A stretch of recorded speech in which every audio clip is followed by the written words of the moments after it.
D Nayana, നിനക്കെന്നെ മനസ്സിലായോ?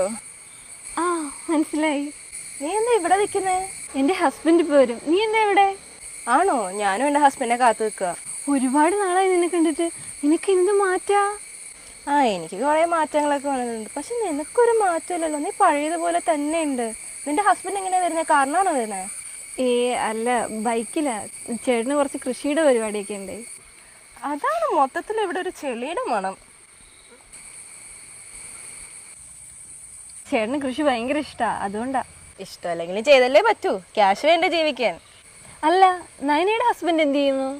ബാംഗ്ലൂരിലെ ഒരു കമ്പനിയിലെ മാനേജറായിരുന്നു. ഇപ്പം ഇങ്ങോട്ടേക്ക് ട്രാൻസ്ഫർ ആയി. ഒരാഴ്ച എങ്ങാണ്ടേ ആയിട്ടുള്ളൂ. ഇപ്പം കാറിൽ വരും എന്നെ കൊണ്ടുപോകാൻ. അപ്പം നിനക്ക് കാണാം.